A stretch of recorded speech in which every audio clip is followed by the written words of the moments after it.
Bonjour à toutes et à tous, bienvenue dans ce live du vendredi incroyable, on n'a jamais vu ça, un live un vendredi. J'espère que vous allez bien. Vous inquiétez pas si je regarde, si je ne suis pas exactement comme d'habitude.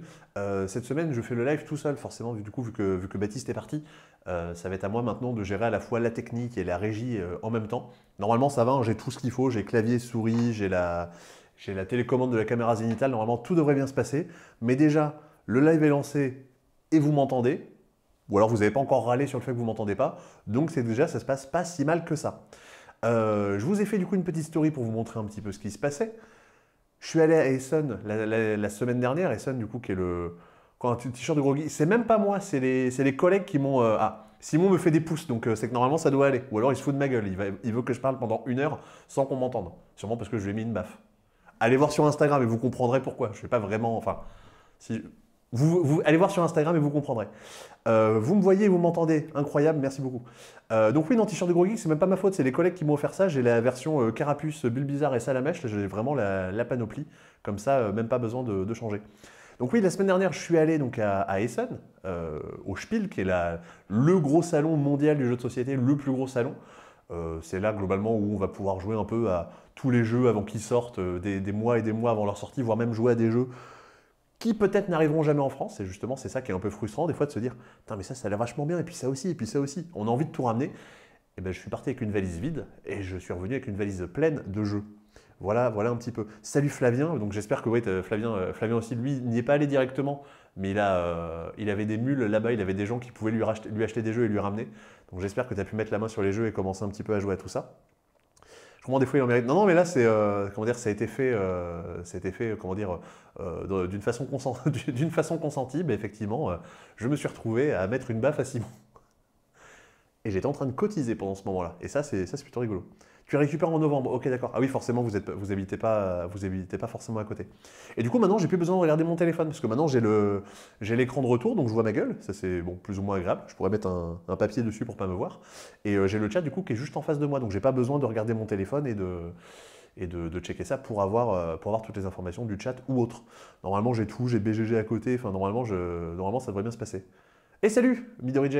Effectivement, on s'est croisé là-bas. Effectivement, on va passer de Agent Avenue. Merci beaucoup, Laurel Lyon, pour ton abonnement avec Prime. C'est ton 8e mois d'abonnement. Merci beaucoup. C'est très, très, très, très gentil. Mais en gros, du coup, pour l'instant, les scènes sont peut-être pas au beau fixe. C'est-à-dire que là, j'ai essayé de faire la configuration un petit peu avant de démarrer tout à l'heure. Mais forcément, en fait, vu que c'était Baptiste qui gérait toute la partie régie, il avait ses habitudes, il voyait un peu. En fait, il avait l'habitude, il avait fait les choses un peu à sa façon pour qu'il s'y retrouve. Donc je pense qu'on va essayer de refondre ça un petit peu pour que moi-même je m'y retrouve un peu mieux et que donc les choses vont peut-être être amenées à changer un petit peu visuellement dans les semaines à venir. Pas tant en termes d'overlay, comment ça s'appelle, de cadre, mais plus on va dire en backstage, on va dire, la façon dont moi je vais pouvoir gérer tout ça. Donc vous inquiétez pas s'il y a des trucs un peu bizarres, j'ai essayé de faire à ma sauce. C'est peut-être pas encore idéal. Ah oui, oui, bah oui, Baptiste, cœur sur Baptiste. J'ai pas encore regardé le C'est dispo, mais j'ai vu que vous étiez beaucoup à avoir envoyé des messages très gentils pour lui dire au revoir. C'est très cool. Ça fait très sinistre comme ça. Vous lui avez envoyé plein de messages pour lui dire au revoir. Non, c'est plutôt. Vraiment, c'est quand même plutôt quelque chose de positif. Mais vous n'avez pas engagé quelqu'un pour remplacer Baptiste. En fait, si on engage des gens, mais pas forcément pour faire de la régie de Twitch. En gros, le remaniement, c'est que en gros, Simon va pas mal s'occuper de vidéos. Notamment, lui va un peu récupérer cette partie-là. Mais du coup, en fait, pour les live Twitch, globalement, cette partie-là qu'on faisait à deux, au final, il va me falloir quelques semaines pour me roder, mais normalement, c'est pas très très difficile à faire tout seul. En fait, les trois quarts des gens que vous suivez sur Twitch, ils font ça, ils et elles font ça seuls dans seuls dans leur chambre, on va dire. Donc normalement, c'est pas très très difficile. En fait, c'est juste que la disposition n'est pas la même. C'est-à-dire que là, j'ai les écrans devant moi, donc j'ai mes retours. J'ai le clavier, j'ai la souris ici. J'ai le Stream Deck de façon à pouvoir changer de scène, donc normalement, j'ai pas besoin de grand-chose de plus pour pouvoir gérer ça. C'est juste en fait un rythme à prendre et une nouvelle habitude pour gérer ça. Voilà, voilà. Non mais ce t-shirt il est top. Et oui, oui, oui, ça c'est merci à Christy, à Nico et à Antoine, je crois, du coup, qui se sont cotisés pour m'offrir ça. Du coup, j'ai une version Carapuce, une version Bulbizarre, une version Salamèche. Je prends 12 SMIC juste pour gérer la caméra de Twitch, une affaire. Je pense que, ok, je envoie CV et lettre de motivation à le passe-temps. Voilà un stream deck et c'est bon. Oui, oui, normalement on a tout ce qu'il faut, ça devrait fonctionner. Donc du coup, c'était la première fois que je me rendais, déjà que je me rendais en Allemagne. et que je me rendais au festival d'Essen, qui est un peu un rêve depuis pas mal d'années, parce que vraiment il a l'air de se passer tellement de trucs là-bas que forcément j'avais envie d'y mettre les pieds un jour. Effectivement, c'était bon, aussi bien que ce à quoi je m'y attendais. Je me suis beaucoup préparé. En fait, je pense que je peux vous la montrer là. Alors attention, ça y est, déjà on fait les manipulations. Regardez, boum, j'ai réussi à changer de scène. Donc là, je suis sur BGG et je devrais réussir à vous montrer. Alors attendez, il faut juste que je retrouve ma souris, ce qui n'est pas forcément évident. Voilà, elle est là. Est-ce que je peux vous montrer directement? Bon, déjà ici, vous avez la liste des jeux qui ont le plus buzzé au moment de Essen. Mais si je cherche genre Essen 2024, BGG Preview, hop, c'est vrai que ça, je ne me la suis pas préparé, mais regardez, vous allez la voir ici. Boum. Vous avez la liste un peu de tous les jeux, de toutes les nouveautés qui étaient montrées, qui étaient présentées là-bas. Donc vous voyez, vous aviez 1229 jeux. Et donc moi, je me suis tapé à peu près toute la liste. J'en ai fait un peu plus de 1000 pour essayer de trier et voir les choses qui m'intéressaient ou qui ne m'intéressaient pas. Donc en fait, ça prend, enfin, effectivement, ça prend pas mal de temps, mais j'avais quand même fait un pré-tri du genre les jeux qui duraient trop longtemps, les jeux qui valaient trop cher, les jeux qui je savais allaient sortir en France. Je les ai mis de côté, je ne me suis même pas intéressé pour essayer de me consacrer vraiment aux nouveautés. Voilà, du genre la big box de Bang, bah ça typiquement très vite je mettais en non intéressé, genre je m'en fous, je regarderai ça plus tard. Up or Down par exemple, c'est pas prévu de sortir en France pour l'instant, on est allé y jouer.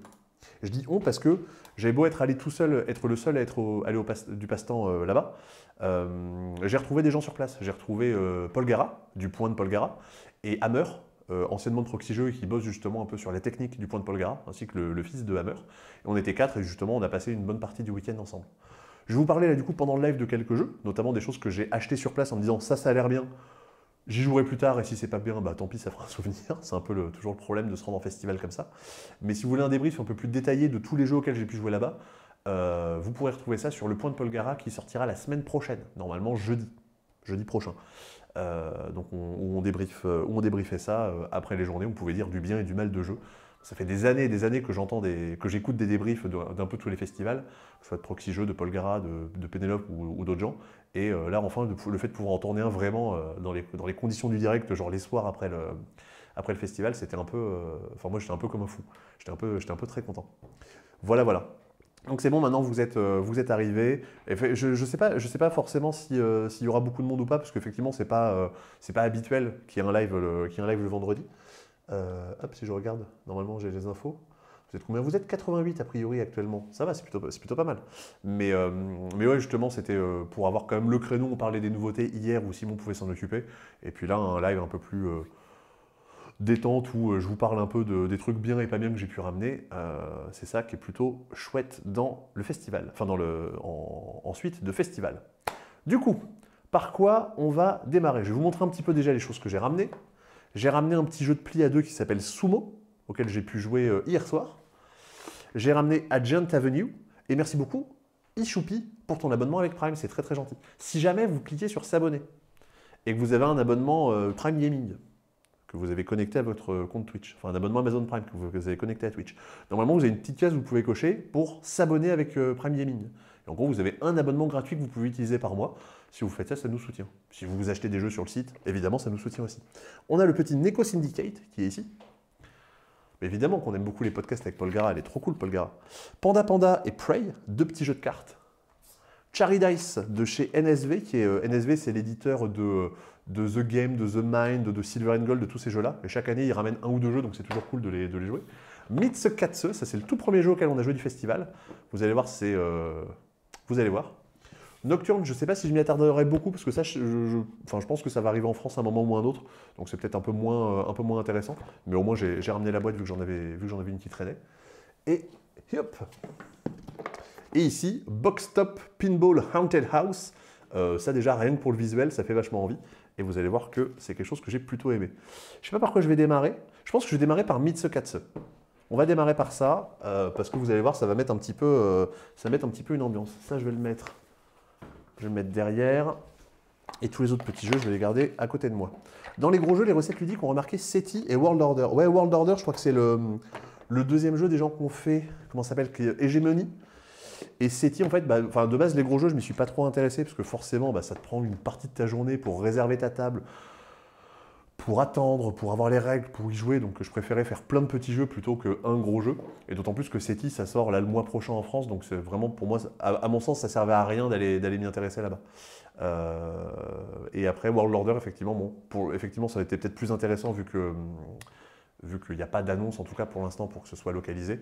Mais ça arrivera sûrement plus tard. Et Gémoni V2, ok, c'est ça. Je pensais à toi, Sébastien, je viens d'atterrir au Québec et je viens d'acheter Focus. Trop cool. Trop cool, trop cool. Donc en plus, petit jeu que tu pourras sûrement jouer avec, je ne sais pas si tu t'y retrouves seul ou avec d'autres gens, mais ça te permettra peut-être de rencontrer des gens au travers de parties de Focus. Ça fait longtemps que je n'ai pas joué, mais c'est toujours aussi bien. Et bonjour Tino, au passage. Donc ouais, Mitsu-Katsu, c'est un jeu qui est édité par Spielwiese. Spielwiese, c'est les gens qui font Micro Macro notamment. Donc ça, c'est le tout premier jeu auquel on a joué, un jeu donc de Ralph Zurlin 2 et Jens Merkel. Ah, Jens Merkel, il y a des jeux de lui qui sont sortis cette semaine dans le C-Dispo, illustré par Sonia Müller. C'est un jeu d'ambiance.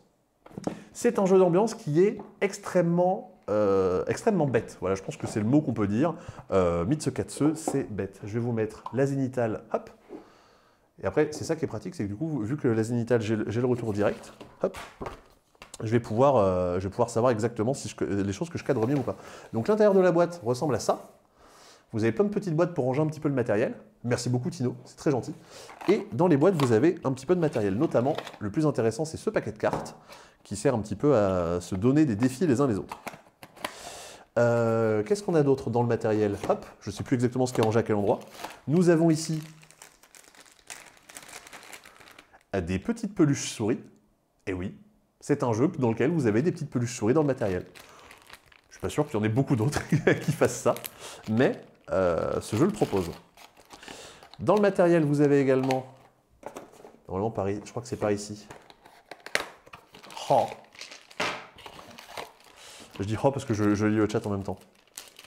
Vous avez des jetons de poker et vous avez toute une palanquée de dés. Souvent la cible de Spielwiese, ouais, effectivement. Si tu fais le live tout seul sans Baptiste du coup, exactement. Je suis bien seul dans ce studio, mais normalement tout devrait bien se passer. Déjà, j'ai réussi à lancer le live et à faire des trucs, donc ça devrait bien se passer. Simon m'a un peu aidé à configurer pour la première fois, mais les prochaines fois ça devrait bien se passer. Alors le principe de Mitsu-Katsu, qu'est-ce que c'est? C'est un jeu donc vous allez pouvoir jouer de 2 à 6. Alors à 2, je ne suis pas sûr que ce soit très très intéressant, mais à plus nombreux, effectivement, ça va être rigolo. Et c'est un jeu donc d'ambiance dans lequel quelqu'un va démarrer en donnant un rythme. Et pour donner ce rythme, il va falloir prononcer le titre du jeu et donc faire quelque chose du genre Mitsu-Katsu, Mitsu-Katsu, Mitsu-Katsu. Pendant toute la partie, vous allez faire ça, je vous préviens, ça reste dans la tête. Ça ajoute un petit peu au côté débile de la chose. Le principe, c'est que vous allez donc tirer une carte qui est en gros une espèce de scénario. Donc ça, c'est le premier scénario qui est un tuto, mais vous avez d'autres scénarios avec des contraintes. Et chaque scénario va vous demander de jouer un nombre de cartes particulier. Par exemple, pour ce scénario, il faudra jouer 6 cartes au total. Là, pour le tuto qui est vraiment simple, il faudra en jouer 4 au total. Et les cartes, c'est des choses que vous allez avoir, hop, un peu derrière. Je les ai pas triées, hop, qui sont là. Ce sont en fait des actions. Là, par exemple, cette action-là, ça dit qu'il faut qu'on fasse un check aux 2 personnes qui sont à côté de nous. Cette action-là, ça dit qu'on doit prendre la figurine souris qui est devant nous, la passer à la personne à notre droite. Et du coup, la personne à notre gauche nous passe une figurine souris. Là, ça nous dit qu'il faut taper du poing sur la table. Vous voyez un petit peu le principe. Et donc, du coup, imaginons que... je crois qu'il manque des jetons. Je crois qu'il y a des jetons que j'ai pas sortis. Hey, hey. Je vais les attraper là au passage. On devrait être Mitsu Mouse. Non, mais Mitsu-Katsu, je crois que ça veut dire globalement chaton, quelque chose comme ça. Je crois que le titre anglais, c'est Bits and Cats, de façon aussi à faire une espèce de beatbox. Voilà. Hop. En gros, pendant le jeu, vous allez créer une espèce de chaîne, de séquence d'actions de rythme, qui va toujours démarrer par 2 chatons, qui dit, en gros, la personne qui est le responsable du rythme de ce tour-ci va dire 2 fois Mitsu-Katsu de façon à lancer le rythme. Et derrière, il y a une action qui est donnée. L'action, du coup, va être, ici, faire des checks à nos voisins. Donc, en gros, il va falloir... et du coup, pardon, cette action-là, il faut la faire sur le tempo, au moment où on dit Mitsu-Katsu. Donc, au début, ça va, là, il n'y a que 3 actions. Donc, en gros, ça va faire Mitsu-Katsu, Mitsu-Katsu, Mitsu-Katsu, Mitsu-Katsu, Mitsu-Katsu. La séquence, il faut la faire 3 fois. À la fin, on va se donner une espèce de petit gimmick de fin, genre on peut, je sais pas, on peut faire les mains de jazz. Nous, on faisait des oreilles de chat, on faisait miaou, qui est un peu le truc pour fêter, dire on est arrivé jusqu'à la fin, on a bien réussi. Là, vous allez dire oui, bon, bah c'est un petit peu con ton truc, ça a l'air tout simple. Sauf que, une fois qu'on a réussi ce premier défi, on va retourner la carte face cachée, donc il faut se rappeler de ce qu'on a mis, et on va ajouter une autre carte action qu'on va pouvoir tirer au hasard. Et donc là, la séquence d'action devient Mitze, Katze, on fait des checks, on passe la souris, on refait des checks, on repasse la souris, on refait des checks, on repasse la souris, on fait la séquence intégrale 3 fois, et après on fait notre espèce de petit gimmick de fin. Et on va ajouter comme ça, rien que pour le premier scénario, on va ajouter jusqu'à 4 cartes. Et les scénarios suivants, on va vous demander d'ajouter des cartes et de dire, vous faites les actions dans un sens, et puis vous les refaites dans l'autre, et puis vous les refaites dans l'autre. Et du coup, forcément, il faut essayer de se concentrer, c'est un jeu de surcharge mentale. Si à un moment quelqu'un se plante, on perd une vie, on a 9 vies pour réussir à arriver jusqu'au défi à la fin. Ça va avoir un potentiel de cringe. Alors, là, effectivement, quand je le fais, ça a un gros potentiel de cringe. J'avais vu avant d'aller tester le jeu des Allemands qui jouaient en vidéo en face cam. Effectivement, c'était hyper cringeos. Mais quand tu joues avec des potes comme tu jouerais à un jeu d'ambiance un peu à la con, non, enfin, à moins effectivement de ne pas te sentir à l'aise, il n'y a pas de problème. En fait, vu que tout le monde fait la même chose et que tout le monde essaie de faire un peu cette espèce de séquence d'action, là, du coup, c'est plutôt fandard, comme diraient des gens de plus de 60 ans. Donc voilà un petit peu le principe de Mitze Katze. Donc vous avez, et puis pendant tout ce temps, vous répétez Mitze Katze en boucle. Oui, c'est un petit peu, exactement, c'est exactement ça. Et donc du coup, des actions, vous en avez tout plein de différentes. Là, il faut dire yeah au lieu de dire Mitze Katze. Là, il faut prendre le jeton. On a du coup le jeton de poker devant nous. Il faut le retourner sur sa face opposée.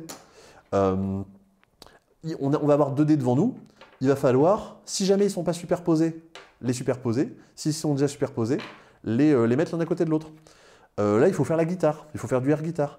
Là, il faut dire Mitze Katze le plus bas possible. Donc, on fait nos actions. Mitze Katze, Mitze Katze. Et ça n'arrête pas. Là, lui, je ne sais plus ce qu'il fait. Je ne sais plus ce qu'il fait celui-là. Là, au contraire, je crois qu'il faut le faire plus lentement. Je crois qu'il faut ralentir sur ce tempo-là. Là, il faut dire yo. Là, il faut taper du pied. En fait, vous en avez une cinquantaine des actions différentes. Là, faire une espèce de vinyle. Là, il faut pointer et faire comme si il y avait un feu d'artifice. Donc, en fait, ça vous demande à chaque fois de faire des trucs différents, de vous rappeler des séquences qu'il y a eu avant. Et les scénarios aussi peuvent vous ajouter des espèces énormes contraintes. Du genre... vous allez ajouter jusqu'à 8 cartes action. Et en gros, une fois sur 2, vous faites... comment dire? En gros, les cartes actions que vous allez tirer, vous allez les mettre en 2 lignes. Genre la première, vous la mettez là, la deuxième, vous la mettez là, troisième, quatrième, cinquième, sixième, septième, huitième. Donc ça, vous les ajoutez au fur et à mesure. Et imaginons qu'on est la dernière fois et qu'on doit du coup réussir à faire avec toutes ces actions. Je vous dis que la séquence, on doit la faire entièrement 3 fois. En fait, la première fois, on fait ces 4 actions-là. La deuxième fois, on fait ces 4-là. La troisième fois, on refait ces 4-là. Sauf qu'évidemment, vu que c'est trop facile sinon, en fait, la seule carte qui est visible, c'est la toute dernière. Donc en plus, il faut se rappeler des actions qu'il y avait et de savoir laquelle était à quel endroit. Voilà. Donc ça, je pense, en barrageux, vous jouez à ça, vous allez vous faire détester par vos voisins. Mais c'est rigolo. Et puis même pour jouer en asso, pour jouer en festival, c'est vraiment plutôt très rigolo. Un peu simple le jeu pour une boîte si grande. En fait, c'est juste que c'est un jeu d'ambiance, mais c'est... En fait, t'as pas mal de matériel dedans, donc c'est normal que la boîte fasse ce volume-là. Tac. Petit chaton, ça pourrait fonctionner. Chaton mignon. Potentiellement en barrageux même. En barrageux. C'est bien ça, c'est bien trouvé. C'est bien trouvé. Pareil sur la phrase à prononcer dans la future VF. Ouais, non, mais effectivement, petit chaton. Je sais pas du tout. Après, Mitze Katze, franchement, ça marche aussi. Hein. Ça veut rien dire et du coup, c'est pas plus mal. Donc voilà, nous, ça nous a bien fait marrer. C'est le premier jeu par lequel on a démarré, donc ça nous a bien dynamisé. Et on n'a pas d'infos sur une prochaine localisation. Mais Spielwiese, normalement, leurs jeux sont localisés. Et je pense que le jeu a quand même un bon potentiel. Je pense que des jeux comme ça, on va dire des jeux de ce format-là, on n'est pas sur Sink or Swim, mais on est un peu sur ce truc de... C'est quand même d'un jeu d'ambiance. Même mine de rien, ça demande de se concentrer et d'essayer d'être bon ensemble. C'est ça qui est plutôt rigolo. Donc j'imagine que ça arrivera. Habile, tu es vraiment super. Merci beaucoup. Zété Bru. C'est très gentil. Donc je vais essayer de ranger un petit peu tout ça. Ah oui, et le jeton premier joueur, c'est un chat qui fait pouette. Vendu. Est-ce qu'il y avait besoin d'un autre argument pour avoir envie de jouer à ce jeu. Donc là, du coup, je range n'importe comment pour essayer de pas trop, hop, de pas trop traîner. Hop. Mais du coup, en plus, je trouve que le rangement est quand même vachement bien fichu. Hop. Il y a quoi des autres petites boîtes? En fait, il y a plein de cartes. En fait, tu as les peluches les espèces de petites peluches de souris. Où ça, du coup, tu en as, comment ça s'appelle? Tu en as une par personne. Hop, j'essaie de remonter un peu ça. Hop, j'ai peut-être tout cassé. Non, c'est bon, au niveau de la zénithale, c'est encore clair. Mitsukatsu, ça y est, j'ai dans la tête. Bah ouais, nous, vraiment, pendant tout le week-end, on l'avait dans la tête. Et je pense que dès l'instant que tu en fais une ou deux parties d'affilée, c'est mort. Donc voilà pour... Je vais le mettre ici. Hop. Pour le premier jeu que j'ai ramené de SN. Pour le côté rythmique, ça me fait penser à Hey Yo, auquel j'ai toujours pas joué. Ouais, effectivement, sauf que là, t'as pas du tout de matériel, t'as pas d'application, t'as pas de boîte à rythme. Là, c'est vraiment juste les gens qui donnent le rythme eux-mêmes. Le truc, hop. Alors ça, alors attendez, on va changer. Hop, je vais me mettre en face cam. Ça, je l'avais pas vu, il n'était pas du tout sur la liste, parce que peut-être qu'il est un peu plus ancien. Mais du coup, il apparaissait pas sur la liste des nouveautés, mais je connaissais pas du tout. Je suis passé à côté, je fais « Waouh, ça a l'air trop bien ». Le soir, j'ai croisé Maxime Rambourg, donc auteur notamment sur The Loop, sur Dracula versus Van Helsing. Et j'ai vu ça, je fais « Bah, enfin, lui, il a dit « J'ai vu ce que c'était, bah, je l'ai acheté, et puis on verra si c'est bien ou pas ». Et les gens du blog de Geeklet aussi y ont joué. Et dans leur débrief qu'elles écrivaient de jour en jour, on dit que c'était cool, donc j'ai un peu craqué. Et j'y suis allé, je l'ai acheté, ce qu'on appelle l'acheter en blind, donc sans y avoir joué avant. Donc déjà, effectivement, visuellement, ça tabasse. Et du coup, ça s'appelle Boxed Up Pinball Haunted House. C'est un jeu de Zach Connolly, illustré par Michael Parla. Je ne sais pas où est-ce qu'il doit se trouver dans ce coin. Et du coup, édité chez Pandasaurus. Un tumbling dice abordable et rangeable. Exactement. Salut Drew, j'ai pas du tout eu l'occasion de venir au Poxy Jeu. J'étais en plein rendez-vous à ce moment-là. Donc j'ai pas du tout eu l'occasion. J'espère que c'était cool et que vous avez passé un bon festival. Donc effectivement, grosse boîte, mais grosse boîte parce que plein de matos. Regardez un peu à quoi ça va ressembler. En fait, la boîte entière sert à jouer. C'est-à-dire que ça, c'est un plateau. Hop là, je suis en train de tout faire tomber. Ça, c'est un plateau. Et le cul de la boîte, c'est également un plateau. Donc justement, Drew dit que c'est un tumbling dice pour les gens qui ne connaissent pas le terme, parce qu'a priori, enfin ce que disait Thomas, je crois que c'était... En fait, le tumbling dice, c'est pas forcément quelque chose de très connu en France. Hop, je peux peut-être essayer de vous montrer un peu, si je trouve une image sur BGG assez rapidement. Hop, j'essaie de vous chercher ça. Bon, c'est pas forcément l'image la plus parlante, mais voilà, le tumbling dice, c'est ça. C'est ce truc-là. Hop, je vais afficher ça en plus grand. En fait, vous avez un plateau. Vous mettez des dés ici et vous en faites des pichenettes. Vous faites des pichenettes dessus. Et selon l'endroit où le dé arrive, là par exemple, ici il est écrit 2 fois dice, bah, votre dé vous rapporte 2 fois sa valeur en termes de points. Sauf qu'on va toutes et tous lancer plusieurs dés. On a envie d'aller loin parce que plus on va loin, plus ça rapporte. Mais forcément, si je tombe en dehors du plateau, bah, ça me fait 0. Et on va pouvoir essayer un peu à la pétanque d'essayer de tirer pour défoncer les dés des autres. Donc ça, c'est un petit peu l'idée d'une tumbling dice. Bah là, on est là-dessus, mais juste avec des boîtes en carton. Et ça marche très bien. Je vais vous remettre ça en zénithal, je pense. Je pense que ce sera plus simple. Hop. Donc voilà un peu à quoi ressemble l'assemblage. Je vais essayer de mettre ça, je pense, en... Voilà, comme ça, vous voyez un petit peu l'intégralité de la chose. Vous avez des petits décors que vous allez venir mettre sur les côtés à différents endroits. Bon, je ne vais pas le mettre pour pas que l'installation dure 8 ans. Hop. Et du coup, vous avez ici... Ah, hop, on va décaler un peu comme ça. Vous avez ici votre piste de lancement. Et donc du coup, vous allez prendre vos dés. Hop. J'ai peur que ça vieillisse un peu mal avec les tokens en carton et en fichier à chaque fois. Ok, je vois ce que tu veux dire, mais je pense que, pour jouer chez soi, ça va. Mais effectivement, genre si tu l'achètes en barrageux, effectivement, le truc risque d'être pas trop solide. Et donc du coup, je mets mon dé ici. Je mets un petit coup de pichenette. Je ne sais pas du tout ce que j'essaie de viser. Bon là du coup, je me suis retrouvé, j'ai failli tomber dans ce trou et du coup je me suis retrouvé éjecté. Donc là mon dé ne sert à rien. Il y a des endroits où en fait on va venir mettre des espèces de petits monstres à différents endroits. Il va falloir essayer de les toucher, ça va me permettre de marquer des points. Il y a des zones avec des multiplicateurs, donc si j'arrive dans ces zones-là, bah, la valeur de mon dé va être améliorée. Il y a des endroits là où il y a les espèces de petites loupes. Là, par exemple, ici, je pense que vous le voyez. On va mettre des jetons. Si jamais je réussis à tomber dessus ou à le faire bouger en tirant mon dé, je vais le ramasser, ça me fera des points en plus. Et évidemment, bah, plus il y a de dés qui s'accumulent, plus il faut essayer de dégager les dés des autres pour les empêcher de marquer des points.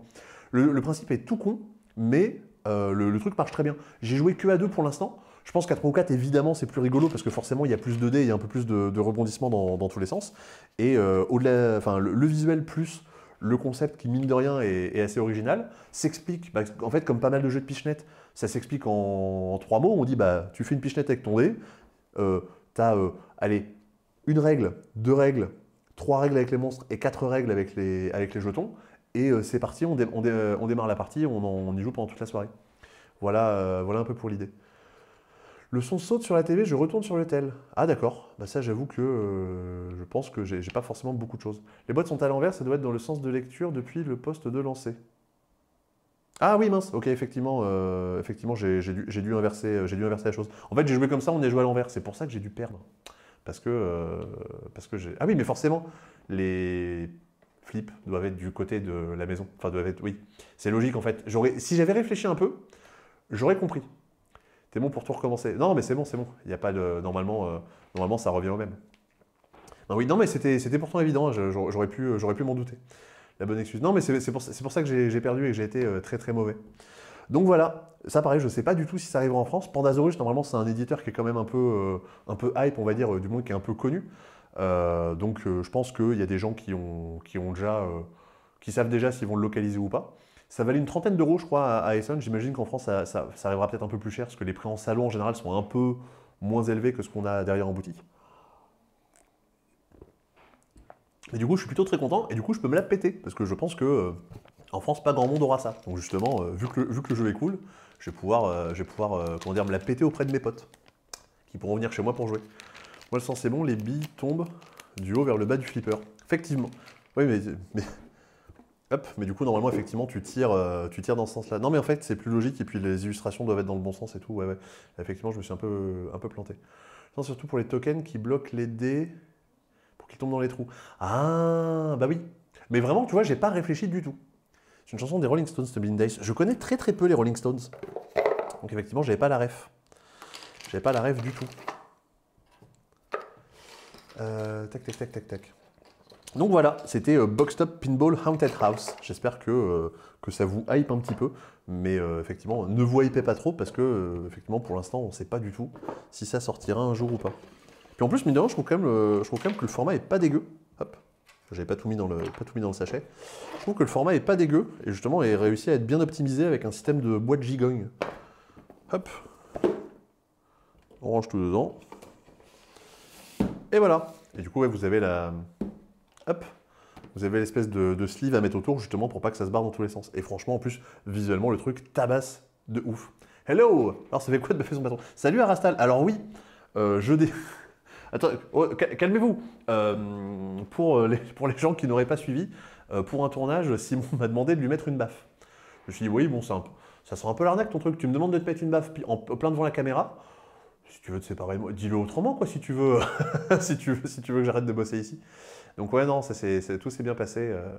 Tout s'est bien passé. C'était plutôt rigolo. Allez voir sur Instagram si vous voulez voir ça. Sinon, ça devrait sortir sur YouTube d'ici quelques temps. Hello, le live a démarré il y a longtemps. Il a démarré il y a une petite demi-heure, je dirais. À peu près. Ouais, c'est ça, il y a une demi-heure. À l'instant. Mais dans tous les cas, tu auras le replay directement de suite et sera publié sur notre chaîne secondaire d'ici quelques jours. Je ne sais pas exactement à quel rythme. 37 minutes 27 secondes. Effectivement, moi-même j'ai 37 minutes 46 secondes de ce que je vois ici. Il y avait le petit temps d'intro au début. Bon voilà, c'était un peu les deux plus gros jeux. Moi, le gros coup de cœur que j'ai eu sur le festival, c'était celui-là. Agent Avenue. T'as pas encore été viré pour ça? Pas encore. Pas encore. Agent Avenue, ça j'en ai parlé à tout le monde pendant le festival. Je sais que y a Théo Rivière et Elodie Clément qui sont allés l'acheter parce que je leur ai dit que c'était bien. Il y a Pénélope qui l'a acheté. Vraiment, on s'est croisés juste à côté du centre. Je fais joue à ça ou prends-le. Elle y allait direct et elle nous a fait confiance. Et effectivement, je pense que ça c'était un des gros cartons du salon. Ah, tu viens de le recevoir, trop bien. Trop bien. Ça, mais justement, je vais essayer de voir si on peut pas se le procurer pour en proposer à la boutique. Parce que le jeu a beau être en anglais, il n'y a pas énormément de texte. Donc je pense qu'en plus, c'est pas très difficile à jouer avec des gens qui n'ont pas l'habitude de parler anglais. Enfin, en fait, il n'y a pas de texte sur le matériel qu'on utilise pour jouer. Il faut juste expliquer la règle et c'est tout. Oui, et du coup, effectivement, je l'avais recommandé à Midori J. C'est un jeu donc, de Christian Coudal et Laura Coudal. Donc Laura Coudal, c'est son premier jeu. Et Christian Coudal, c'est un des auteurs de Mindbug. Et c'est édité chez Nerdlab, qui est du coup la maison d'édition de Mindbug. Donc j'imagine que ça arrivera en France, peut-être chez Yellow, vu qu'effectivement c'était eux qui avaient localisé Mindbug. Il y a des chances que ce soit ça. Hello, c'est Pauline de chez Lui Édition, on s'est croisés. C'est vrai, on s'est croisés. Salut à toi, Pauline, bienvenue sur le chat. Oui, gros retour. Non, effectivement, le jeu de tabasse. Et par contre, quand même quelque chose, c'est illustré par Fanny Pastor-Berly, qui est une illustratrice française, et je crois que c'est son premier jeu illustré aussi. Et j'espère qu'elle va en illustrer d'autres, c'est magnifique. Je vous montre ça de suite. Donc déjà, regardez-moi cette couverture. Alors, il y a une thématique. En gros, je crois qu'on incarne des anciens agents secrets qui habitent dans la même rue, qui vont un peu s'espionner l'un l'autre. Donc ça ressemble à ça. Vous avez un petit plateau avec 2 pions que vous allez venir mettre par-dessus. Et vous avez un paquet de cartes. Alors, je vais vous montrer un petit peu les cartes, mais regardez comme c'est beau. Et regardez, là, vous voyez, c'est même le même personnage, mais entre 2 cartes, il n'a pas la même position. En fait, il y a un sens du détail qui est appliqué aux illustrations. Vraiment, je trouve ça vraiment top. Je vous en montre quand même des différentes, que vous ayez pas, que vous voyez un petit peu les différents personnages qui sont présents à l'intérieur. Hop, vous avez le Daredevil qui est là. Pas le super-héros, mais juste un casse-cou. Et je crois qu'il y a un dernier personnage, je sais plus où il est, bon tant pis. Mais du coup, vous voyez un petit peu, à quoi ça ressemble. J'espère que la couverture restera ainsi. Après, je vous dis ça, j'ai aucune info sur le fait que ce soit localisé ou pas. Hein. C'est juste des suppositions en disant, bah, habituellement sur Mindbug, ils ont bossé ensemble et ça s'est bien passé. Là, le jeu a l'air très très bien, donc il n'y a aucune chance qu'il ne soit pas localisé, ou alors vraiment, je pense que c'est une grosse erreur. Et du coup, j'imagine que ça arrivera chez Yellow parce qu'ils ont déjà des contacts. C'est peut-être pas du tout le cas, peut-être que ça arrivera chez quelqu'un d'autre, j'ai aucune info à ce sujet. Très beau aussi pour les cartes, pas que les couvertures. Ouais, non, le jeu est magnifique, enfin, ça vraiment aucun problème. Le principe de Agent Avenue, c'est que donc vous avez, salut Flavien, à la prochaine, en live ou ailleurs, enfin ou ailleurs, ou en MP, peu importe. Donc le but c'est que vous avez donc ce petit plateau, moi j'ai le pion vert, vous avez le pion bleu, et mon but c'est de vous rattraper, c'est de réussir à avancer sur ce plateau et à arriver sur votre case ou à vous dépasser. C'est justement mon but, et puis bah, le but de l'adversaire c'est de faire la même chose mais dans l'autre sens. Pour ça, en fait, on va jouer à un jeu de I split, you choose. Alors, c'est un mot très barbare, on va dire, mais qui veut dire la chose suivante, c'est que, hop, je vais avoir 4 cartes en main. Je vais vous proposer 2 cartes. Hop, je vais prendre un autre exemple, ce sera mieux. Mettons comme ça. Je vais vous proposer 2 cartes. Une face visible, l'autre face cachée. Vous en choisissez une et vous la jouez, et moi je prends l'autre et je la joue. Donc à vous de savoir, est-ce que vaut mieux prendre la carte qui est face visible et me laisser la face cachée, peut-être que j'ai mis un truc qui m'arrange face cachée, ou alors est-ce que bah, j'ai mis un truc qui est bien, et voilà, c'est tout le genre de jeu où effectivement, il faut essayer de se mettre dans la tête de l'autre et essayer de dire, attends, qu'est-ce qu'il a mis? La seule information que j'ai, c'est que les 2 cartes que j'ai mises sont différentes. C'est que forcément, ici, il n'y a pas un Enforcer. C'est la seule info que je vais avoir. Quand je récupère ma carte, imaginons que je récupère l'Enforcer, la première fois que je récupère un Enforcer, il y a écrit 1, je vais avancer d'une case. La deuxième fois que je récupère un Enforcer, il y a écrit 2, j'avance de 2. Troisième fois, j'avance de 3. Aussi simple que ça. Là, ici, on avait le saboteur, l'autre carte. Bah, la première fois que j'en récupère un, je recule d'une case. Deuxième fois, je recule encore d'une case. Troisième fois, je recule de 2 cases. Donc justement, à moi de mettre des cartes pour essayer de tirer mon épingle du jeu et d'aller rattraper mon adversaire. Ou alors le faire reculer pour qu'il revienne à moi. Si c'était seulement ça, ce serait pas si simple. Il y a des cartes, par exemple, comme le double agent. Double agent, le premier et le troisième me font reculer d'une case. Je pense que je peux même un petit peu zoomer pour vous montrer un petit peu ça un petit peu mieux. Hop, regardez, c'est pas beau. Hop. Donc le double agent, la première et la troisième double agent que je vais récupérer me font reculer d'une case. Par contre, la deuxième me fait avancer de 6. Et 6, c'est beaucoup. Hein, des cases, je pense qu'il y en a 12 ou 15 sur le plateau. Donc ça me permet de faire vraiment un gros tour. Et il y a des cartes évidemment un peu rigolotes. Vous avez la Code Breaker. Code Breaker ne fait pas avancer sur les 2 premières fois. Par contre, si je récupère 3 Code Breaker, je gagne la partie. Salut Pierrot! J'espère que tu vas bien. Non, t'étais pas à Essen, toi, je crois. Non, sinon, on se serait bien croisé un petit moment. Et forcément, là, on parle d'un jeu. Tu es illustrateur. J'espère que tu apprécies les visuels qui sont proposés, parce que ça tabasse un peu. Hop, j'essaie de montrer un petit peu ça un petit peu mieux maintenant que c'est zoomé. Bonjour, je suis passé au magasin ce matin pour la première fois, super endroit, j'adore. Merci beaucoup Alex, c'est super sympa. J'espère que tu as trouvé des choses qui te plaisaient. Ça va très bien. Ça va très bien, je me suis éclaté à Essen et du coup, malheureusement, il n'y avait pas Behind là-bas, mais j'espère que, j'espère qu'un jour, il sera au sommet de la hype de Essen. On peut lui souhaiter ça peut-être pour les autres années. Donc Codebreaker, si je récupère une troisième, je gagne la partie immédiatement. Daredevil, ça me fait avancer pas mal, mais si j'en récupère un troisième, je perds la partie immédiatement. Et justement, c'est ça tout. C'est ça qui fait tout le sel du jeu, c'est que dès l'instant je commence à récupérer ces cartes-là, bah, je vais pouvoir avancer de quelques cases, tout ça c'est bien. Mais si jamais je me retrouve à en récupérer un ou une troisième, je ne suis pas très bien. Donc en fait, tout le but, c'est d'essayer de mettre notre adversaire dans une situation où il est obligé de prendre ce qu'on lui propose. Imaginons que je réussis à récupérer 2 Codebreakers devant moi. Je suis à une carte de gagner la partie immédiatement, peu importe où on est sur le plateau. Donc dès l'instant que je vais proposer 2 cartes à mon adversaire, bah, c'est le principe du jeu, hein, une face visible et une face cachée, mon adversaire sera obligé de prendre la carte face cachée, au cas où j'ai mis un Codebreaker, si jamais il est un petit peu obligé. En fait, le jeu repose sur tellement peu de choses, il y a tellement peu de règles dans le jeu, que j'ai un peu de mal, là, pour l'instant, à mettre les mots sur pourquoi est-ce que c'est bien. Parce que j'en ai fait pour l'instant 3-4 parties, je crois. Et effectivement, je trouve ça... en fait, il y a 2 règles et demie. La partie dure 5-10 minutes. Mais en 10 minutes, il y a des retournements de situation, il y a une grosse tension qui est apportée par le jeu. En fait, le jeu est épuré, ce qui est bien, mais ça fait pas tout. C'est-à-dire que le jeu pourrait être épuré et être mauvais. Les deux sont compatibles. Mais là... La partie se démarre très vite, et très vite, du coup, au bout d'un tour ou deux, on se pose déjà pas mal de questions en disant « Attends, mais vas-y, cette carte-là, il en a déjà 2, donc si j'en donne une troisième, ça fait avancer de plein de cases. Mais cette carte-là, moi, j'aimerais quand même bien la garder pour moi. Est-ce qu'il faut que je la monte face visible? Est-ce qu'il faut que je la monte face cachée? Qu'est-ce qu'il va y avoir d'autre dans le deck? Qu'est-ce que mon adversaire a dans la main ?» C'est hyper tendu. Et du coup, je trouve ça méga bien. J'espère que vous avez un peu pu comprendre ce que c'était quand même. J'essaie j'espère que vous avez pu réussir à vous projeter un petit peu dans ça. Uniquement à 2 joueurs. Alors oui, il y a une variante pour jouer à 4 en équipe notamment. Bonjour tout le monde, on est bien vendredi où je suis tombé dans une faille temporelle. Exactement Diogo, nous sommes vendredi, parce que hier Simon a fait un live sur les jeux qui allaient sortir dans les prochains temps en France, et là moi je parle des jeux du futur, les jeux dont on ne sait pas s'ils vont arriver un jour ou pas. Hier sympa, il faut le proposer au magasin. Je vais essayer de voir si on peut s'en procurer, du coup c'est une version anglaise, mais je pense que je vais voir si on a moyen d'avoir des trucs. Il y a un petit mode avancé en fait où vous pouvez avoir des espèces de petites cartes bonus qui a l'air plutôt sympa. Ça n'a pas l'air de dénaturer le jeu, ça a l'air de le rendre encore un peu plus chaotique. J'ai pas entendu, ça se joue plus qu'à 2. Ça peut se jouer, ouais, il y a un mode pour jouer à 4. Il y a un mode pour jouer en équipe. Mais effectivement, de base, c'est un jeu à 2. Donc voilà, ça, tous les 3 ASN du coup avec Hammer et Paul Gara, on l'avait sur notre liste. Et des listes du coup qui venaient de sources différentes. Et du coup, on avait envie d'y jouer et on est repartis tous les 3 avec une boîte parce que c'était vraiment le coup de cœur général du festival. Je pense que c'est le jeu dont on a parlé moult fois. J'ai l'impression que j'ai taché ma boîte, mais je ne sais pas comment j'ai fait. Bon, c'est une possibilité. On va dire qu'elle a du véhicule. Hop, de quoi je peux vous parler maintenant? Il est quoi? Oh, ça va, on a encore un petit peu de temps. Ah, je vais vous parler de ça. Je vais vous parler de Sumo. Voilà, c'est très... Ouais, voilà, j'allais dire la boîte est très fluo, on voit pas le titre. Sumo, pareil, c'est un jeu. Ils mettent 2-4. Ah, ça peut jouer à 4. D'accord. Je vois pas comment on y joue à 4, mais bon. Mais de base, c'est donc un jeu à 2. Un jeu de pli à 2. Comparatif avec The Great Split. Plus immédiat et plus simple. Ah ouais.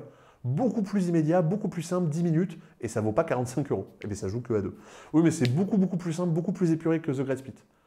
Sold Out quand je suis passé. Mais en fait, moi, je voulais, justement, vu que c'est un... Alors, c'est un jeu qui nous vient du Japon. Je voulais l'acheter dès le premier jour parce que, en général, c'est des petits tirages, il n'y a pas forcément beaucoup de boîtes. Et du coup, forcément, quand il n'y en a plus, il n'y en a plus. Et en fait, le premier jour, ils avaient pas reçu les boîtes. Ils les ont reçues que le samedi. Donc, quand j'y suis allé, effectivement, ils en avaient. Donc, je me suis précipité un peu dessus. Sumo, pourquoi j'ai pris ça? Pourquoi je m'y suis intéressé? Parce que c'est un peu... je sais pas comment dire. C'est un peu justement les espèces de trucs un peu chelous qu'on peut trouver là-bas. C'est-à-dire des jeux qui ont un concept qui est très fort, et on ne sait pas du tout s'ils arriveront sur le marché français ou pas. Et justement, c'est un peu la seule occasion d'y aller. Donc là, c'est pour ça que je me suis dit, la promesse a l'air cool, je le prends et on verra bien derrière. Donc Sumo, c'est un jeu de pli, c'est dommage, Flavien est parti, qui se joue uniquement à 2. A priori, il y a un mode pour jouer à 4, mais j'ai un doute. Hop, ça, je vous le garde pour plus tard. Et voilà, et donc c'est un jeu dont le but est de simuler, on va dire, un match de sumo. Je vais vous montrer ça comme ça. Hop, je vais dézoomer un petit peu, parce que là, du coup... Ah, on voit la télécommande. Hop.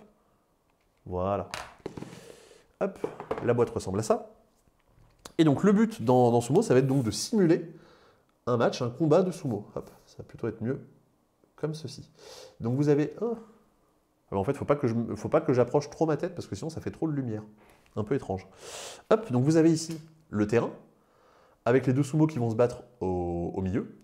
Et donc le but, grâce à ces jeux grâce aux plis qu'on va jouer, il va falloir essayer de pousser son adversaire en dehors du ring. Alors, le mot n'est pas ring, mais au moins, vu qu'on ne connaît pas forcément les termes précis des matchs de sumo, je pense que je vais dire le mot ring, au moins on comprend de quoi on parle.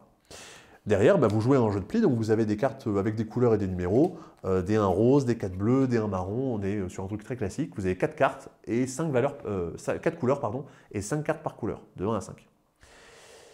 Et là, vous allez voir qu'il y a un truc qui est rigolo. Simon dirait, on avait parlé d'un autre jeu comme ça japonais qui est très très sec. C'est-à-dire que la partie, c'est indiqué sur la boîte, la partie dure 5 minutes. Je pense même que c'est un mensonge. Je pense que la partie dure 2 minutes. La partie, pas une manche. Donc ça peut vraiment se terminer très très vite. Et justement, c'est ce qui fait que c'est plutôt rigolo. Comme dans un jeu de pli classique, imaginons que je démarre et que je joue le 1 marron. Mon adversaire doit jouer du marron. Imaginons que je joue au hasard le 2 marron. Mon adversaire gagne le pli parce qu'il a joué à la couleur demandée, il va du coup me pousser. C'est à mon adversaire de redémarrer parce que c'est lui qui a gagné le pli. Il va jouer, mettons, un 4 bleu. Si je joue dans ma main, je sais pas, moi, un 3 bleu parce que j'ai la couleur et que je suis obligé de suivre, mon adversaire gagne le pli, il me pousse, je suis éjecté, j'ai perdu la partie. La partie peut se terminer en 2 plis. Donc le but va quand même essayer d'être capable de se défendre à un moment parce que là sinon, je vais perdre un peu vite. Vous allez dire, ouais, ça a l'air un peu nul ton jeu, enfin, tu gagnes 2 plis d'affilée parce que tu as un bon jeu, c'est naze. Et en fait, c'est beaucoup, beaucoup plus malin que ça, c'est beaucoup plus retors. Parce qu'en fait, vous avez, au dos de la règle, toute une liste de... Bon, là du coup, c'est en petit, donc je vais vous les décrire. Toute une liste de prises qui permettent de remporter immédiatement la partie. Donc ça, c'est en gros la première condition de victoire, c'est de pousser son adversaire. Deuxième condition de victoire, on a 8 cartes en main, on a joué 8 plis. Personne n'a été éjecté. La personne qui gagne le dernier pli remporte la partie. Bon, ok. Ça, je ne suis pas sûr que ça arrive souvent. Et c'est là où ça va être rigolo. Il y a du coup des prises de sumo qui sont retranscrites. Vous voyez que tout à l'heure, par exemple, j'ai ouvert le pli avec un 1. Si mon adversaire répondait avec un 4 de la même couleur, il remporte la partie immédiatement. En gros, il a fait une prise gagnante et immédiatement il gagne la partie. Donc typiquement, ça c'était très mal joué de démarrer un pli en jouant un 1. J'ai pas envie de faire ça parce que si mon adversaire a le 4 de la même couleur, c'est pas bon pour moi.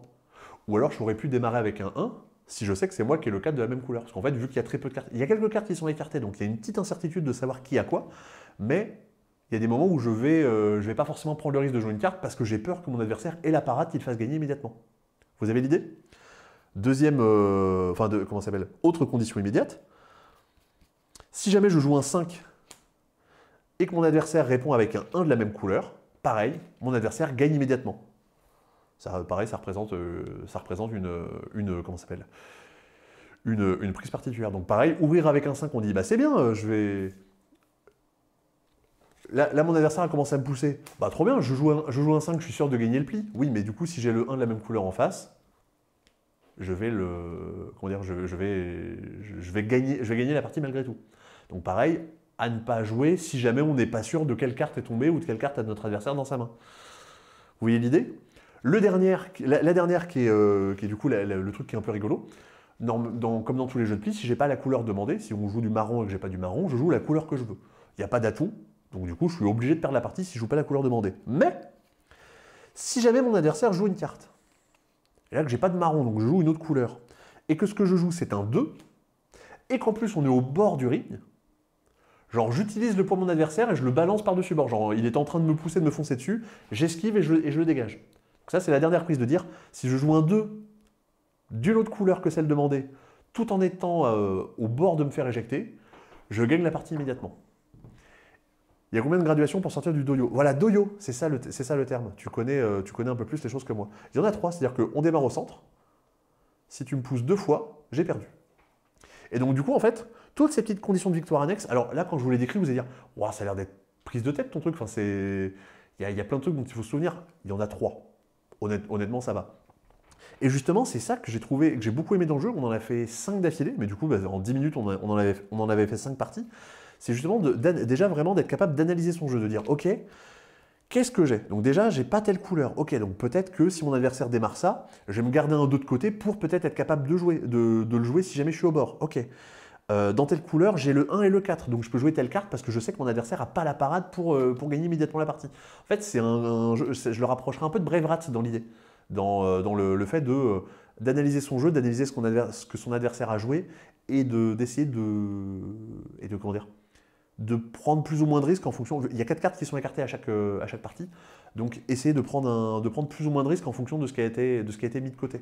C'est-à-dire, bah attends, mais si mon adversaire a la parade, bah forcément je vais perdre. Par contre, si jamais il l'a pas et qu'elle a été écartée, c'est bon, j'ai gagné. C'est hyper malin. Ok, je pensais que c'était la petite règle en haut des cartes jury. Ah oui, non, non, non, non, pas du tout. En fait, c'est juste pour justement, ça représente le doyo. Et si jamais, donc ça c'est oui, là c'est le centre, là il y a un cran, et là il y a un autre cran, c'est tout. C'est juste en fait c'est les pieds qui sont importants. C'est les pieds qu'on va essayer de caler à cet endroit-là. Et du coup, j'ai trouvé ça vraiment très cool. Je l'ai acheté un peu au pif sans trop savoir si ça allait être bien ou pas. Et un truc qui m'a donné envie de l'acheter, alors ça sert à rien, hein, mais c'est ce truc-là. Ça, c'est un petit carnet qui est fourni à l'intérieur. Alors je m'en suis pas servi pour l'instant parce qu'on a juste essayé d'enchaîner les parties. Où en fait, vous allez pouvoir dessiner votre pratiquant de sumo, votre sumotori, je crois que c'est comme ça qu'on dit, et vous allez pouvoir suivre un petit peu ses victoires et ses défaites. Vous allez pouvoir dire, genre, il a affronté un tel, il a gagné, il a affronté un tel, il a perdu. Et dès l'instant que notre sumo a perdu 3 combats, 3 matchs, 3 parties, sa carrière est terminée, on va dire, et il faut en prendre un nouveau. Donc justement, il y a un truc un peu rigolo de pouvoir customiser son personnage et de suivre ses victoires et ses défaites et voir si on réussira à arriver jusqu'à la retraite, à faire 15 victoires sans avoir perdu 3 fois. Alors ça ne sert à rien dans le jeu, mais j'ai beaucoup aimé le geste, le truc, on va dire un peu... une espèce de petite narration qu'on peut ajouter dans le jeu. Vraiment, ça ne sert à rien. Mais du coup, ça m'a séduit, c'est notamment pour ça que je l'ai acheté. Et en plus, du coup, le jeu, je l'ai trouvé vraiment très bien. Ça, pareil, je pense y jouer avec le collègue Antoine, que vous avez vu en C-Dispo, notamment il y a quelques temps. Parce que lui qui aime bien justement Brave Rats et tous ces jeux-là un peu de je pense que tu penses que je pense que machin, je pense que ça pourrait bien lui plaire. Hop! Donc voilà un petit peu pour Sumo. Ça, je ne sais pas du tout si ça arrivera en France ou pas. Honnêtement, je pense pas. Enfin, ça m'a l'air trop niche, on va dire, pour être proposé, on va dire, pour en faire un tirage suffisant pour que ce soit intéressant à localiser. Je m'avance peut-être, mais j'ai pas l'impression enfin, je pense pas forcément que ce sera le cas. Tac, tac, tac, tac, tac. On continue? On continue avec des jeux japonais. Hop, changeons de scène. Pouf. Il y a Allplay. Salut, une petite question. As-tu ramené du Panda Spin Deluxe de Essen? Non, non, non, je n'en ai pas ramené malheureusement. J'en ai pas ramené. Mais pourtant, ouais, effectivement, les gens se sont vraiment hypés sur ce Panda Spin Deluxe. Ah oui, mais Diogo, je sais clairement que ça plaira pas à tout le monde. Et puis surtout, vraiment, faut bien se dire que chaque partie dure 2 minutes. Hein. C'est vraiment très très sec. Il y a vraiment... comment dire, c'est vraiment ça passe ou ça casse, quoi. Rethématisation en catch. Ah, peut-être. Bah, il y avait déjà Maskman en jeu de pli sur cette thématique de sport de combat qui était sorti chez... comment ça s'appelle? Chez Wengame. C'était pas un jeu de pli, c'était un jeu de défausse, mais vous avez l'idée. Qui était un jeu notamment de Taiki Shinzawa, qui a bossé sur Loose, qui sort cette semaine en boutique. On essaie de tout connecter. Les jeux de chez Allplay. Allplay, qui est un éditeur américain, je crois de mémoire, et qui avait vraiment un gros stand, et qui avait vraiment genre... Autour de enfin, donc ils avaient plein de tables, et autour ils avaient des espèces de... ils avaient des étagères, on va dire, pour ranger leurs jeux, mais vraiment, tout était très très joli. Ah, j'aurais peut-être pu vous trouver une image. Enfin, je crois que j'avais pris une photo et j'aurais peut-être dû vous la prendre. Tant pis. Tant pis. Mais vraiment, c'était vraiment super joli. Et donc, ils ont tout plein de jeux, notamment cette petite collection-là, qui est plutôt très cool. Ça, normalement, on va en avoir en boutique un jour. Le jour où on sera livré, le jour où on en aura. Donc, c'est des jeux qui sont en anglais, mais pareil, il y a 2 règles et demie, donc normalement, ça ne devrait pas être trop compliqué à comprendre. Panda, c'est la réédition d'un jeu qui s'appelait Cat Poker, donc le poker des chats, et c'est un jeu de Kaya Miyano. Kaya Miyano qui est l'auteur de Trio, illustré par Saïd Bepou. Saïd Bepou qui est... Oh, raté, c'est pas la bonne scène. Hop là. Saïd Bepou qui est une illustratrice japonaise très très en vogue, qui avait illustré notamment Nana, la première version de Trio. Dans Panda, vous avez des cartes qui sont en fait des lettres, qui vont de A à G, notamment G. C'est un petit pandarou avec une lettre qui brille, et ça c'est trop mignon. Hop, je vais essayer de toutes vous les montrer. Hop. Qu'est-ce qu'il me manque? Il me manque le B, qui est ici, que je mets à l'envers. Il me manque le E. Allez, on va même essayer de mettre ça dans l'ordre alphabétique. Sébastien, concentre-toi. Tu es capable de faire ça. Hop, A, B, C, D, E, F, G. Pouf. Donc là, vous avez toutes les cartes. Les cartes sont présentes en différentes quantités, genre les A, c'est les plus présentes, les B, il y en a moins, les C, il y en a moins, et le G, il n'y en a qu'un seul. Le but dans le jeu, c'est d'avoir une combinaison gagnante. Il faut que dans sa main, on se retrouve, alors là, ça va être tout petit, il va falloir que je zoome beaucoup pour que vous voyez. Hop, regardez ça comme c'est mignon. On va même zoomer un peu plus. Oh, c'est flou. On va zoomer un peu moins. Voilà, c'est un petit peu mieux. Donc pour gagner, il faut avoir dans sa main, au début de son tour, une de ces combinaisons-là. Si j'ai 7 cartes en main, pour gagner, il me faut A, B, C, D, E, F, G, ou il me faut A, donc 4A et 3B. Si j'ai 2 cartes en main, pour gagner, il me faut C et E, B et F, ou D et G. Imaginons que j'ai un D et un G dans ma main, mais que j'ai 2 autres cartes, ça ne marche pas, c'est pas une main gagnante. Pour gagner, il faut exactement 2 cartes, avec exactement ces cartes-là. C'est assez rigoureux là-dessus. Comment on fait? Comment on fait pour essayer d'avoir une combinaison gagnante? On va avoir une main de cartes, 1, 2, 3, 4, 5. On a une main de 5 cartes, et à son tour, soit on pioche une carte, soit on pose une carte devant soi. Et voilà comment on fait pour ajouter des cartes à sa main ou les défausser. En termes de règles, c'est quasiment tout. Les cartes que je défausse, je les pose devant moi. Et ce qui fait que quand je fais l'action de piocher une carte, soit je prends une carte de la pioche. Là, vous avez tout plein de têtes de panda sur le dos, c'est très mignon. Soit je pioche une carte de la pioche, soit je prends la dernière carte qui a été défaussée par quelqu'un, y compris la mienne. Si jamais je défausse un dé et qu'en fait ça m'arrange, je peux le récupérer plus tard. Voilà un peu l'idée. Et dernière règle, quand je joue un A, tout le monde fait passer une carte à la personne à sa gauche. Donc là, justement, ça ajoute un petit peu de chaos. Ce qui fait que si je me doute que quelqu'un se rapproche d'avoir une combinaison gagnante, je vais essayer de jouer ça pour essayer de lui pourrir la main, être obligé de casser sa combinaison et de récupérer des nouvelles cartes. En termes de règles, ça s'arrête là. Si au début de mon tour, j'ai une combinaison gagnante, blam, je marque un point, et on fait des manches jusqu'à ce que quelqu'un gagne 2 manches. Et c'est tout. Et justement, ce jeu, pour l'instant, on est quelques-uns à y avoir joué. Il y a des gens qui adorent, je crois que Damien, Thomas, Nico adorent. Moi aussi, j'aime plutôt pas mal. Et par exemple, Christy n'a pas du tout aimé. En même temps, c'est, comment dire, le jeu, il n'y a pas grand-chose à l'intérieur. Hein, pareil, on pourrait dire que c'est assez sec. Et ça peut clairement nous laisser sur le côté si jamais on n'est pas dans le délire. Ça a l'air d'être, alors dit comme ça a l'air d'être hyper aléatoire, et peut-être que ça l'est, mais on a l'impression qu'il y a un truc, mais qu'on n'a pas saisi le truc. C'est-à-dire qu'il y a une façon de bien jouer, mais on n'a pas encore compris comment il faut faire pour bien jouer. Je crois que tu n'as pas le droit de piocher le A des gens, mais je suis sûr. Oui, si, exactement. C'est la dernière règle, c'est que quand sur la pioche de quelqu'un tu as un A, tu n'as pas le droit de récupérer ce A. Donc en fait, plus tu avances dans la partie, moins il y aura de A de disponible. Et en fait, on a l'impression qu'il y a une façon de bien jouer, qu'il y a une espèce de stratégie ou de méta qui pourrait se dégager de tout ça. Mais pour l'instant, on ne l'a pas comprise. Et c'est assez frustrant. C'est assez inhabituel, on va dire, de dire putain, mais trio, on comprend assez vite un peu les ressorts sur lesquels on peut jouer pour essayer de gagner ou pour essayer de mieux jouer. Et là, effectivement, pour l'instant, on n'a pas encore saisi. Mais justement, comme une manche, comme dans Sumo, où une manche ça dure 2 minutes, 3 minutes, les parties peuvent s'enchaîner aussi vraiment très vite, et je pense qu'à un moment, on réussira à bien jouer. Pour l'instant, j'ai pas de partie qui a vraiment pas du tout marché, mais j'ai pas encore complètement maîtrisé le jeu. J'ai une espèce de comparaison que je fais à chaque fois. Je suis plutôt content de ma comparaison, et je pense qu'elle est pertinente, donc je vais vous la faire aussi. C'est comme si vous avez sûrement déjà essayé de faire des Rubik's Cube, et quand vous êtes gamin, vous connaissez pas. Normalement, il y a des méthodes, des espèces d'algorithmes à suivre, où vous faites telle chose, telle chose, telle chose. Si vous voyez ça, vous recommencez. Si vous voyez telle autre chose, vous passez à l'étape suivante, et au bout d'un moment, vous réussissez à faire votre Rubik's Cube. Mais quand je suis gamin, je ne connais pas ces trucs-là, donc je bidouille, et au bout d'un moment, je suis content, j'ai réussi à refaire la face bleue complète. En pratique, c'est pas comme ça qu'il faut faire. Normalement, il faut faire un petit bout de chaque face, et au bout d'un moment, quand on réussit à terminer, pouf, d'un seul coup, toutes les faces se terminent. Je passe en gros de 0 face à 6 faces faites d'un coup. C'est pas exactement ça, mais vous avez l'idée. Et quand je suis gamin et que j'ai réussi à faire une face de Rubik's Cube, je suis content, mais après, dès l'instant que je vais bouger un truc, je vais tout casser.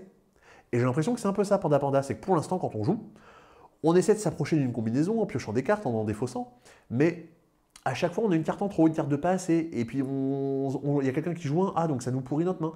Et on ne réussit pas à arriver à la combinaison gagnante de façon correcte.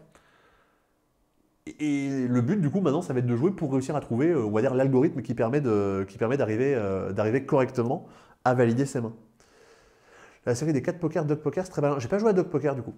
il faudrait qu'on puisse voir une partie de la main des adversaires. Non. Alors, on ne voit pas, comment dire, on voit pas la main de ses adversaires.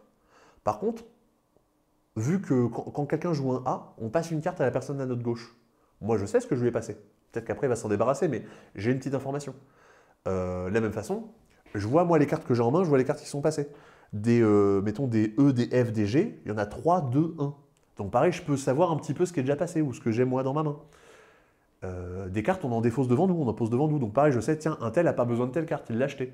Ou telle personne a ramassé telle carte devant chez un tel. Donc je sais que telle carte, il en avait besoin. En fait, il y a quand même quelques éléments pour être capable de savoir ce que les autres ont dans la main. Donc forcément, c'est pas mal de déduction et de tentatives de bluff ou d'autres. Hein. Il y a rien de, c'est pas une science exacte, hein. Mais il y a quand même des informations. C'est en regardant la défausse que tu gagnes des infos. Ouais, exactement. Une carte, tiens, il veut pas plus de 5 cartes. Bah oui, justement, dire, ah bah tiens, il avait commencé à piocher, il commence à défausser. Donc justement, il voulait pas en avoir 6. Donc c'est plein de petites subtilités que pour l'instant, on n'a pas encore réussi à avoir. Mais justement, moi j'ai trouvé ça plutôt très cool. Hop. Donc voilà pour Panda Panda. Je pense que je vais terminer avec un tout dernier jeu. Parce qu'il commence à se faire tard. Non, pas spécialement, ça pourrait durer plus longtemps. Mais en fait, j'ai faim. Il va falloir que j'aille manger. C'est bien de manger des fois. Le dernier dont je vais vous parler, c'est Prey. Pareil, un tout. Hop, la caméra est là en fait. Prey. Ouh, ça marche pas du tout de faire comme ça. Je vais réutiliser les zénithales. Un jeu de Toru 2, encore une fois illustré par Saibepou. Et là, cette fois-ci, on est vraiment sur un jeu de pli. Donc pareil déjà, vous avez vu le style de Panda Panda. Là, on est sur un style visuel complètement différent. Et pourtant, c'est la même illustratrice. Et ça, je trouve ça assez fort. Hop, les cartes vont ressembler à ceci. Oula, pareil, il ne faut pas que je mette ma tête, sinon ça fait de la lumière. Je ne pensais pas prononcer cette phrase un jour. Il ne faut pas que je mette ma tête, sinon ça fait de la lumière. J'imaginais pas qu'un jour, cette phrase serait pertinente et aurait un sens. Mais bon, au moins, c'est l'avantage des lives, c'est que des fois, on découvre des choses. Donc voilà, donc là, on a un style un peu, je sais pas, moi, ça me fait penser à des totems ou à des fresques natifs américains. Native américaine. Comment on accorde ça? Je ne sais pas. Mais vous avez compris l'idée. Hop. Je vais zoomer un petit peu pareil parce que je vais avoir des choses à vous montrer sur les cartes. Hop là. Et donc vous avez la couverture qui est ici. Donc encore une fois, moi je trouve ça magnifique. Prey, lui, devrait arriver en 2025. Ah! Salut Rachel! J'espère que tu as joué à plein de trucs bien à Essen. J'ai cru voir que tu avais joué à des trucs qui t'avaient beaucoup enthousiasmé, mais chut, tu n'avais pas le droit d'en parler. Mais du coup, cool que ça arrive en français. Normalement, on devrait réussir à en choper quelques boîtes en anglais pour les gens les plus pressés. Mais ok, bonne nouvelle. Bonne nouvelle, bonne nouvelle. Ça ne m'étonnerait pas que ça arrive dans une collection avec des boîtes en métal. Par hasard. Enfin, je dis ça au pif. Pour les personnes qui veulent postuler, soyez prévenus, pas de pause déj. Ah si, quand même. Mais des fois, c'est à des heures plus ou moins variables. Bon là, du coup, juste aussi parce que le live a commencé un peu tard. J'aurais pu manger avant. Ça aurait été possible. Oula, je vois que... Ah, il y a peut-être eu un drop, peut-être qu'à un moment le live a chargé ou je sais pas quoi, mais normalement c'est revenu. J'ai vu un voyant qui a clignoté en rouge, je fais oh là, qu'est-ce qui se passe? Donc, c'est un jeu de pli. Jeu de pli, des couleurs, des numéros. Je joue une carte, tout le monde doit jouer la même couleur. Enfin, je joue une couleur, tout le monde doit jouer la même couleur. La personne qui a joué la carte la plus forte de la couleur demandée remporte le pli. Super! On sait déjà ce que c'est qu'un jeu de pli. Tu en as déjà parlé tout à l'heure, Sébastien, arrête de te répéter. Il y a plusieurs choses qui sont assez malines. Donc déjà là-dedans, il n'y a pas d'atout. On est vraiment juste, on suit à la couleur demandée, je joue du jaune. Toutes les personnes qui n'auront pas joué du jaune, parce qu'elles n'en avaient pas en main, perdent le pli. Là déjà, on est sur un truc qui est très très basique. Et moi, un des trucs que j'ai trouvé plutôt intéressant, c'est ce truc-là. Ce sont des dés. Au début de chaque manche, j'ai tout raté à cause des pubs. Ah, ok. Pas que des chouettes choses. Ah oui, effectivement, nous aussi, on n'est pas passé à côté, on n'est pas tombé que sur des chefs-d'œuvre. Je redémarre, il y avait la pause, on redémarre. Jeu de pli, très classique. Je joue une couleur, vous devez suivre à la couleur. C'est la carte la plus forte de la couleur demandée qui l'emporte. Il n'y a pas du tout d'atout, donc dès l'instant que vous jouez une couleur qui n'est pas demandée, vous êtes sûr de perdre le pli. Voilà un peu globalement ce que j'en avais dit. Ce que je trouve très malin, justement, ce sont ces dés. En début de chaque manche, on va lancer 2 dés. Je vais lancer dans le couvercle de la boîte. Hop. Normalement, il faut faire 2 valeurs différentes. J'ai fait 3 et 6. C'est mon pari. Je parie que dans les 12 plis que va durer la manche, je gagnerai soit 3 plis, soit 6 plis. Peut-être pas le 6 est un peu particulier. En fait, le 6 veut dire soit je gagne 6 plis, soit j'en gagne aucun. Maintenant, maintenant, vous avez tout compris. Salut, détective Karine. Je me demande, avec ce pseudonyme, je me demande bien qui tu peux être. Plutôt sympa de te voir ici. Donc là, du coup, je parie que je vais gagner 3 plis, 6 plis ou 0. Donc notre pari est défini au hasard et pas du tout selon notre jeu. Vous allez dire, hein, ok, bizarre, mais je vais y revenir après. Et donc derrière, on joue un jeu de plis, somme toute, très classique. Si vous êtes un peu observateur, observatrice, tel détective Karine, vous vous doutez que c'est quand même bizarre que ces cartes soient bicolores. Et que là, ici, il y a 2 numéros et qu'ici, il n'y en a qu'un seul. C'est qu'en fait, une fois qu'on aura joué la moitié des plis, donc 6 sur les 12, on va retourner notre jeu, et les 6 deviennent des 12, les 4 deviennent des 10, les 12 deviennent des 6, etc. etc. Donc on n'est pas du tout comme dans Pandaspin, où dans Pandaspin, quand je perds un pli, je vais pouvoir améliorer des cartes de ma main. Là, c'est automatiquement, ma main va se transformer. Et pareil, du coup, j'ai pas, le seul contrôle que j'ai, c'est quelle carte je vais jouer pour savoir qu'est-ce que j'aurai en fin de partie. Peut-être que si jamais j'ai pas envie de gagner de pli, j'ai pas envie d'avoir un 10 en main, donc il faudra que j'essaie de jouer ce 4 à un moment dans la première moitié de la manche pour justement ne pas avoir des cartes fortes ensuite. Vous avez compris l'idée. Et c'est tout, ça s'arrête là, à la fin d'une manche on dit « t'as réussi ton pari, tu marques un point, t'as réussi ton pari aussi, tu marques un point, t'as pas réussi, tant pis pour toi ». Et une fois qu'on a, comment dire, une fois que quelqu'un parie comme dans Panda Panda a gagné 2 manches, la partie est terminée et cette personne a gagné. Potentiellement, plusieurs personnes peuvent gagner en même temps, ça peut arriver. On a fait 2 parties, je crois que c'est 2 ou 3 parties, je crois que c'est pas arrivé. Mais voilà un petit peu l'idée. Et donc là, quand on voit ça, on se dit, putain, mais ça ressemble à Skull King et quand même à pas mal de jeux de plis. En plus, notre pari, on le tire avec des dés. Qu'est-ce que c'est que ce bazar? Pourquoi est-ce que ça, ce serait bien? Et bien en fait, je pense que c'est l'avis qu'il y avait Cardboard East aussi, qui est un youtubeur qui parle beaucoup de jeux qui viennent du Japon, enfin du Japon, de l'Asie en général, mais forcément beaucoup du Japon, parce qu'il y a beaucoup de jeux qui viennent du Japon. Et en fait, c'est un très très bon jeu, je pense, pour initier les gens au jeu de pli. Parce que, bah déjà, bon, la règle de base est très simple, vous n'avez même pas d'atout, de choses un peu plus riches, on va dire, à prendre en main, c'est juste on suit la couleur et c'est tout. Et Skull King, bon, le jeu est plutôt bien foutu parce qu'on démarre avec peu de cartes en main, donc les premiers coups servent un peu à rien, c'est un peu des coups d'entraînement, on va dire. Mais là, le fait de tirer des dés pour faire son pari, bah, on n'a même pas besoin d'analyser sa main ou autre pour essayer de le faire, c'est juste, le jeu me dit de faire ça, je vais essayer de me débrouiller pour y arriver. Et justement, je trouve que c'est une très bonne façon de le faire pour limiter les moments où on pourrait un peu trop réfléchir et être un peu perdu devant sa main de cartes en sachant pas quoi en faire, notamment quand on est débutant. Forcément, les premières manches, bah, les débutants vont se rater parce que bah, y a des choses qu'on n'aura pas anticipées, mais je pense que justement ce système est hyper bien pour avoir un jeu de pli simple, mais quand même intéressant. Nous, la team avec laquelle on y a joué, on était des gens qui étaient quand même plutôt habitués à ce genre de jeu, donc on n'avait pas besoin de ce genre d'initiation, mais justement, ça crée quand même une bonne tension. Et comme dans Loose, comme dans Skull King, bah, on voit, très visuellement, on voit la valeur des paris des autres, le nombre de plis qu'ils et elles veulent atteindre, et du coup, bah, directement, on sait ce qu'on a envie de faire pour essayer de les pourrir et pour essayer de les empêcher de marquer ces plis. Et de la même façon, si je ne réussis pas mon pari, j'ai pas de point négatif, c'est-à-dire que juste, je valide pas ma manche. Donc en fait, si jamais je sais que moi je vais rater, je vais essayer à tout prix de faire rater les autres aussi en disant bah, ok, cette manche on l'aura joué pour rien, personne n'aura marqué de points, et on démarre sur une manche suivante en essayant de faire en sorte que ce soit mieux. Il y a aussi un peu ce truc de dire vas-y, je saute, je saute par-dessus bord, mais je vous emmène avec moi parce que j'ai pas envie que vous gagniez la partie. Voilà un petit peu tout le mal que j'avais à dire de Prey. Bah voilà, on a parlé quand même de quelques jeux. C'est vrai que j'ai pas fait de sondage ou autre. Vous, du coup, qu'est-ce qui vous a hypé un petit peu? Dites-moi dans le chat. Je pense que ce sera plus simple que de faire un sondage. Parce que je crois qu'en plus, dans les sondages Twitch, on peut mettre que 5 options au maximum. Vous, du coup, c'est quoi qui vous hype le plus? Du coup, entre eux. Je vais essayer de vous les montrer. Hop, je finis de ranger ça comme ça. Vous pourrez voir un peu, vous pourrez voir un peu mieux les jeux en question. Donc les jeux du live étaient Prey, le jeu de pli qui est très bien pour l'initiation.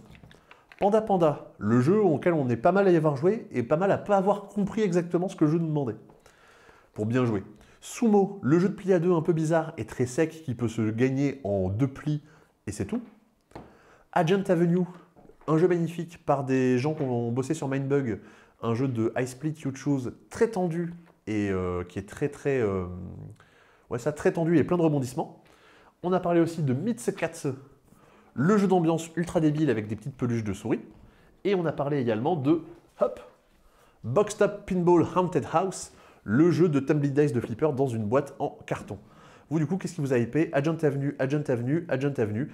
Bah voilà, Agent Avenue aussi, bah effectivement, là-dedans, je pense que c'est vraiment le jeu que j'ai préféré et que c'est le jeu que j'ai préféré du salon. J'ai passé comme je vous disais, j'ai passé mon festival à dire à tout le monde, allez jouer à ça, allez jouer à ça. C'est marrant parce que donc, dans le Spiel, donc le salon, il est en gros étalé sur 6 halls principaux. On va dire il y a 6 halls dans lesquels on peut jouer. Et c'est des grands halls. Hein, le hall de l'alchimie en comparaison, c'est bien plus grand que ça, rien qu'un seul hall. Et dans le hall 1, en fait, c'est là-bas où il y avait en gros tous les jeux de figurines, les jeux de rôle et les jeux de cartes à collectionner. Donc en fait, nous, globalement, on s'en foutait un peu de tout ça, on n'allait pas là-bas pour ça. Donc le hall 1, on n'y allait quasiment jamais. Sauf, on y allait pour ça. C'était un peu le seul jeu de société, je crois, qui y avait à l'intérieur. Donc on était allé pour ça, effectivement, bah, le niveau était très bien. allez, Sumo pour vous contredire. Bah ouais, moi je trouve ça vraiment pas mal. Haunted House, ça m'étonne pas que tu aies envie de jouer à ça. Te connaissant, faire des pichenettes, normalement, c'est plutôt quelque chose qui te plaît. Et sinon, ouais, effectivement, Agent Avenue un peu partout. Ah, et Pierrot, le jeu de pinball, ok, j'avais pas vu ton commentaire. Eh bien écoute, Pierrot, si jamais tu passes par Toulouse, n'hésite pas et on s'en fera une petite partie. Et puis Agent Avenue, du coup, je vais essayer de voir pour qu'on puisse s'en procurer. J'espère que ça va être faisable. Il faut que je mette des mails incessamment sous peu. Dommage Haunted House, mais un peu trop simpliste, dommage. Bah après, c'est à jouer en soirée avec des potes. Hein, c'est pas, le but est pas de se casser la tête. Hein, c'est pas du tout l'idée. Merci beaucoup, du coup, à toutes et à tous d'être venus à ce live impromptu du vendredi, alors que d'habitude, on fait pas de live le vendredi. Je vais essayer de regarder, est-ce qu'il y a des gens qu'on connaît qui streament? Pas spécialement. Du coup, tant pis, on va juste arrêter le live ici. Donc, merci beaucoup à toutes et à tous d'être venus. On se retrouve jeudi pour un prochain live et pour le prochain C'est Dispo. Je vous rappelle, la semaine prochaine, il y a Bombbusters qui sort. Quand même, c'est vachement bien. Et la semaine prochaine, il y a le festival de Colomiers. Si vous êtes dans la région de Toulouse, vous pourrez venir jouer à tout plein de jeux. À Colomiers, du coup, c'est une ville de la banlieue de Toulouse, on va dire, donc pas à Toulouse même, mais un peu à côté. Donc vous aurez l'occasion de jouer à plein de choses si vous êtes dans le coin. Je vous fais des bisous et je vous dis à très bientôt. Salut! Et donc là, c'est le problème d'être tout seul, c'est que je dis au revoir et en même temps, il faut que j'appuie